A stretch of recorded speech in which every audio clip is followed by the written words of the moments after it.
6 jenazah korban dari banjir bandang di Salareh Ayeh, Kabupaten Agam yang tidak teridentifikasi akhirnya dimakamkan secara massal.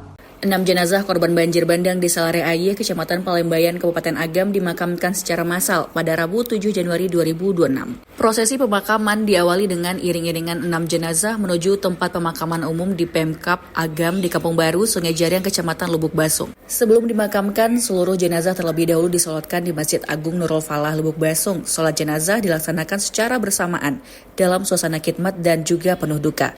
Bupati Agam, Beni Warlis, turut hadir dan mengikuti sholat jenazah tersebut. Kapolda Sumatera Barat Irjen Pol Gatot Trisuryanta bertindak sebagai imam sholat jenazah, sementara doa dipimpin oleh Ketua DPRD Agam, Ilham.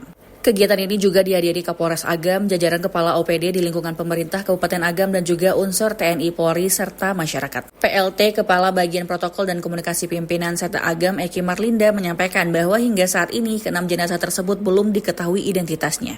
Pihak RSUD Lubuk Basung memberikan kode pada masing-masing jenazah, yaitu PM RSUD 36 dengan potongan badan perempuan, PM RSUD 35 laki-laki dewasa, PM RSUD 34 potongan badan perempuan, PM RSUD 33 potongan badan perempuan, PM RSUD 32 potongan badan perempuan, dan juga PM RSUD 31 berupa potongan kaki. Pada kesempatan itu juga Bupati Agam menyampaikan bela sungkawa yang mendalam atas wafatnya para korban banjir bandang di Salareh Ayeh.